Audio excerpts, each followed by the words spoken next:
This case caught my attention because when I'm driving back and forth through the Bay Area, I always get stuck in the same right-wing radio. I think it's usually where I stop for gas around there. It's so dominated by conservative or Christian conservative radio. One of the sentiments that are having some success is the idea that the state is trying to make your kid trans. On its head, it sounds ridiculous, but some laws will make you scratch your head.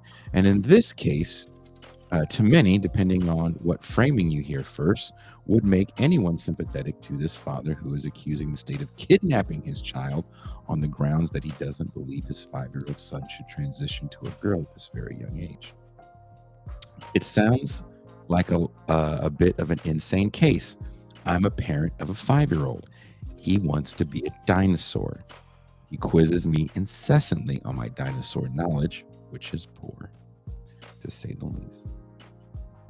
And then does his various dinosaur growls and forces me to identify which species he is. My 25-year-old daughter is still trying to navigate the looming adult life post her upcoming college graduation. Now, you can say that a 25-year-old questioning what to do with a career and a 5-year-old would rather be a dinosaur over a boy aren't the same. But my point is, as parents, our kids are constantly trying to figure out who they are. I wore my grandmother's heels as a 5-year-old because I wanted to walk into a room and be as regal as I thought she was. Here's a picture I'm going to share with you. Bam! Does anyone know who this is on the screen? No? That is maybe the greatest president in the 20th century, Franklin Delano Roosevelt, as a toddler wearing a dress.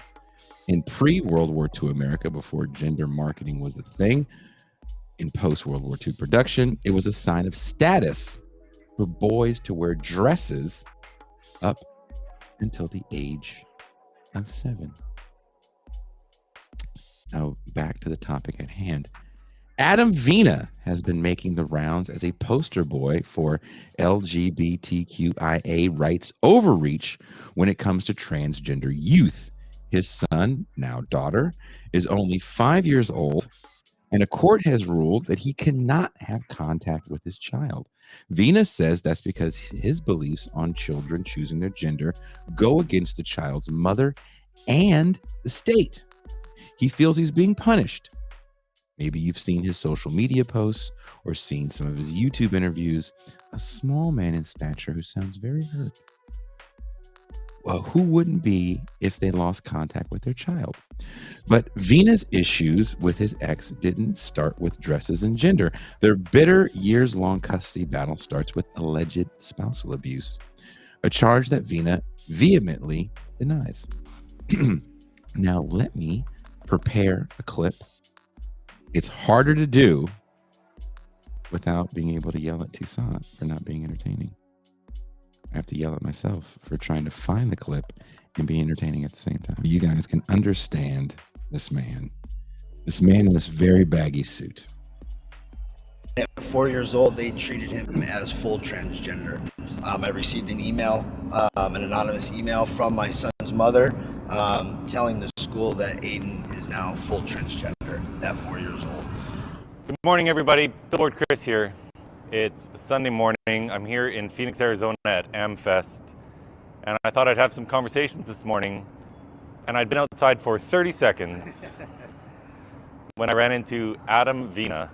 Adam is dealing with a very serious situation where his son has been taken away from him because the mother of your 5-year-old child Yes, sir. wants to transition him. Yes, sir. Maybe just tell us what's been going on with your son. He's 5 years old. He's 5 years old now. Yep. Now that I know it's grooming started at the age of 2. I received when he was 2, I received a picture text message from my son's mother of him in a pink dress. I spoke out against that, and I thought everything had stopped. My son's 3rd birthday, my son told me that his mom bought him a pink dress. And I got down on one knee and I looked him in the eye and said, "Hey buddy, you're a boy, boys don't wear dresses." And we left it just as that. A couple days went by, I was really, really angry with it. So I sent out 46 text messages to her. No threats of violence. Never has there been any threats of violence to her or my son.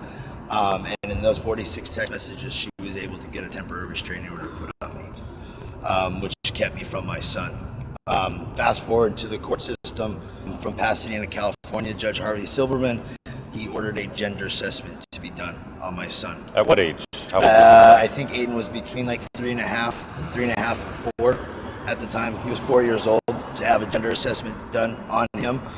I spoke out against that in court, but they still went along with it. I requested to sit down, wanted to be personally there, physically there, to find out what questions they were going to ask my son, because in my opinion, when it comes to treating somebody for any type of disease, there's always steps in place. And in my son's case, it went from A to Z. They never treated it A, B, C, and D. They went, oh, you want to wear dresses, never asking why he wants that, nothing like that. They automatically assumed he wanted to be a girl at 4 years old. Because his mom put him in a dress at what age? She started at 2 years old. So he's still in diapers. Yeah, pretty much. She's still in diapers. And the judge now just treats him as though he's a girl. Yes, they refer to my son in court as my daughter.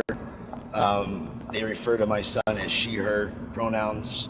And at 4 years old, they treated him as full transgender. I received an email, an anonymous email from my son's mother, telling the school that Aiden is now full transgender at 4 years old. They denied me. Were those their words, full transgender? Yes, sir. Full, as if there's a part transgender or something? Yeah. So I was denied to ask my own questions. I went as far as hiring my own child therapist to sit in on this assessment. They denied me that. And they also denied me a phone call to ask my own questions with the doctor. Not at one time have they ever sat me down, the father, to ask me what I think is going on with my son. The whole system has been stacked against me. Yes, as it often is against men generally.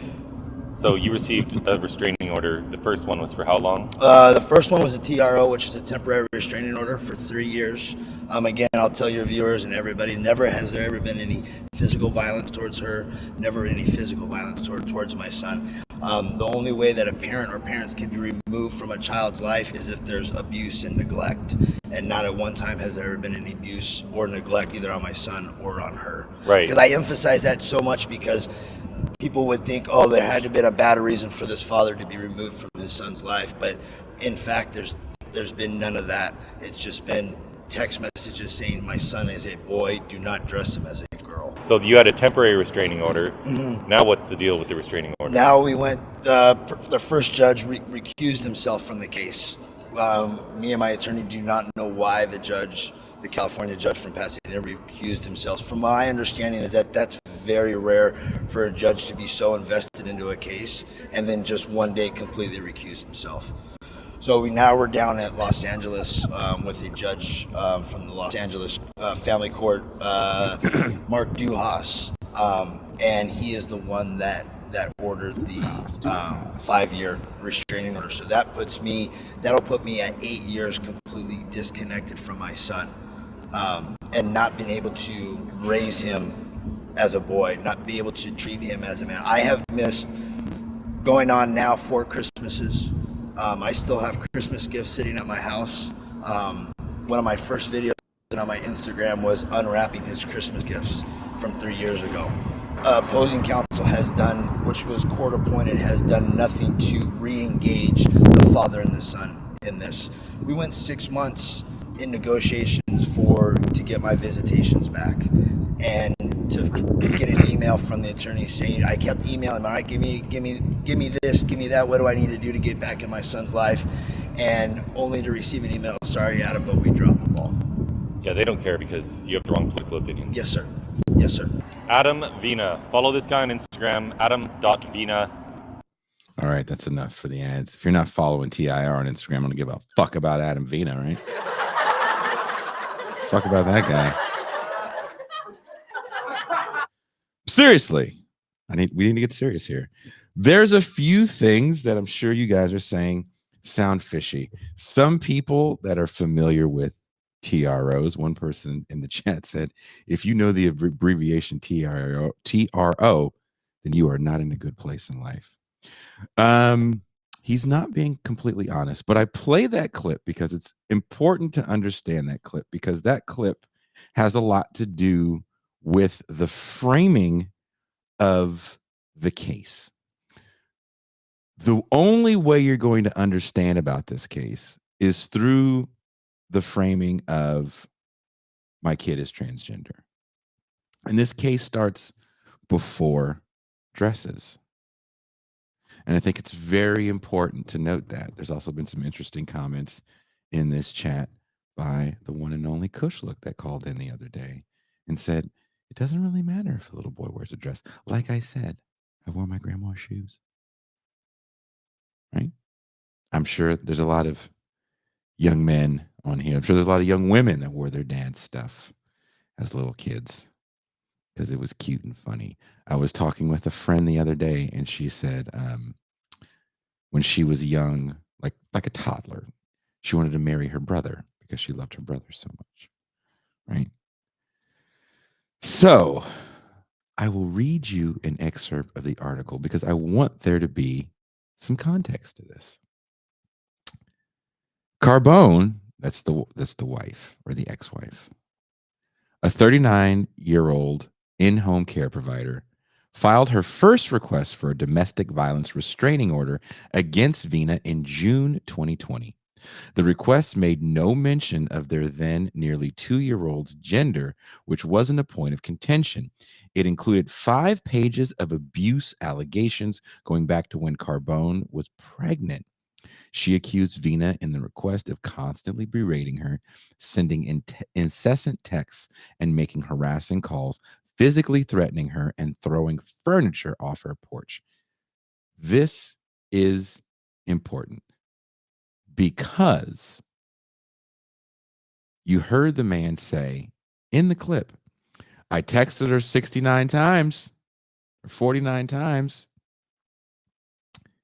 That's frightening. If I don't answer the first time or the 10th time, the 15th time, I'm probably not answering. And it's not like you followed that up with, I was very worried, so I called the authorities to see if there was an accident. I didn't know what happened. No. Someone doesn't want to answer your call because you're probably going to yell at them. And there's a way that I think we view abuse in this country. Sometimes there's a lot of rhetoric that wants to help victims, but the average person on the street usually listens to a person that's in or hears about someone in an abusive situation, and they say things that are really dismissive, like, well, why don't you just leave? I mean, leaving is very hard for a bevy of reasons. Generally, economically, it's really hard to leave. Number 2, you could just be scared. You don't have to hit anyone to be intimidating. And that's very important because I will read on. Adam regularly uses, this is a quote from the ex-wife, Adam regularly uses physical intimidation to scare me, lunging with hands fisted, screaming in my face while I cower in the corner, punching the car dashboard or house walls, and pinning me up against the car or a wall, Carbone wrote. That's scary. And you don't have to physically hit anybody. But when you're always losing your shit, it's not fun to be around. And there's a kid involved? Like, ugh. Carbone also detailed her own arrest in April 2020 after Vina called the police amid a fight involving Carbone's mother. Carbone said she had asked Vina to leave the family home after he, quote, callously threw a water balloon at her older special needs son, and that Vina had erupted in anger. She wrote that Vina started screaming at her and her mother, calling her names and lunging at her. She wrote that she hit him once in the back of the head with an open hand in self-defense before Vina pinned me up against the wall. When police arrived, Carbone said She admitted to hitting Vina, while Vina denied being aggressive. The officers arrested her, though no charges were filed. From then on, Vina's harassment and abuse only escalated, she wrote in her request. At this point, she wrote, my mental health is on the line. There's people that exist in this world who are really chill in public, but you can see sometimes they seethe a little bit. And when they get behind closed doors, they just explode. Usually on people they're more powerful than.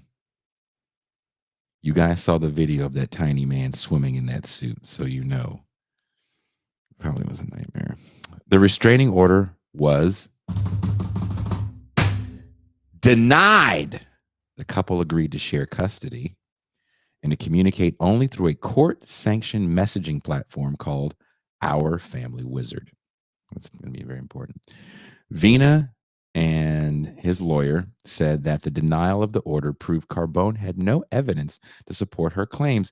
Vina said it is normal for couples to get into heated arguments, but that he has never struck Carbone or their child and never would. Asked about other forms of physical abuse, she alleged he cited her arrest and said she was the aggressor.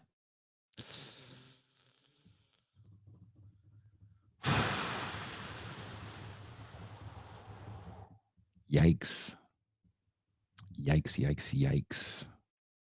With what you've heard so far, how do you guys feel about this case?